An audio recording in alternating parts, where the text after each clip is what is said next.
کشمیر مخالف کوئی تعزیر نہیں ہے، کشمیر مخالف کوئی تعزیر نہیں ہے،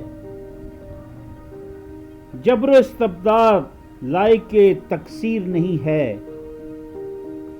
ہر بات پہ دہراتا ہے اٹوٹنگ کے تو نعرے،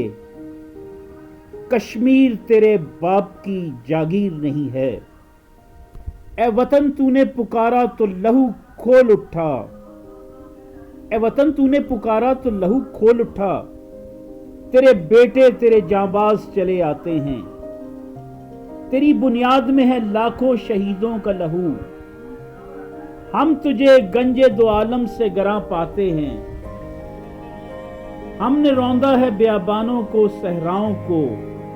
ہم جو بڑھتے ہیں تو بڑھتے ہی چلے جاتے ہیں۔ آج 5 اگست یوم استحصال کشمیر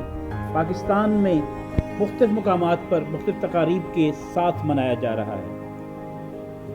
کشمیر کو اس کی آئینی حیثیت دینے کے 5 سے زائد سال گزرنے کے باوجود آج تک وہ سٹیٹس واپس نہیں دیا جا سکا۔ اقوام متحدہ کی قراردادوں کے مطابق جو سن 48 میں منظور ہوئیں، آج تک کشمیریوں کو ان کا حق اقوام متحدہ کی قراردادوں اور کشمیریوں کے حق کے خود ارادیت کے مطابق آج تک نہیں دیا گیا، بلکہ کشمیر پر محاصرے کے دوران معصوم کشمیریوں پر ظلم و جبر کے پہاڑ گرا دیے گئے، ان پر آئے روز مقابلے، جعلی پولیس مقابلے، محاصرے، تلاشیاں اور اس کے ساتھ ہی ساتھ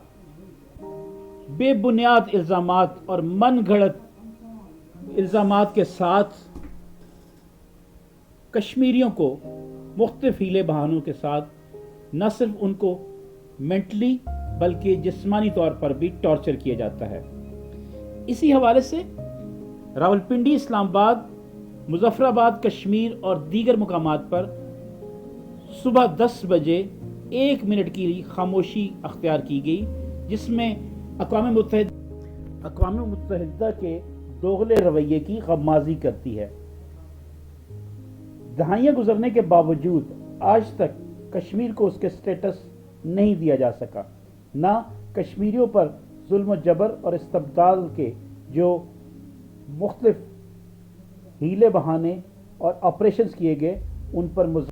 پاکستان نے بھی اعلیٰ سطح پر، ملکی سطح پر اور بین الاقوامی سطح پر اپنا کردار ادا کیا ہے۔ پاکستان کے صدر اور وزیر اعظم کی جانب سے کشمیر کے غاصبانہ قبضے کو انتہائی نامناسب قرار دیا گیا ہے، جبکہ عسکری قیادت کی جانب سے بھی کشمیر کے محاصرے کو ایک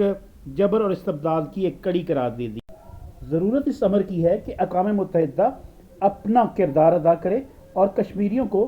ان کا جائز جو مطالبہ ہے، ان کے حق خود ارادیت، اس کے مطابق ان کو ان کا حق دے اور کشمیر کی جو مستقبل کا فیصلہ کرے، تاکہ آئے روز ان کشمیریوں پر ڈھائے جانے والے مظالم کا سد باب کیا جا سکے۔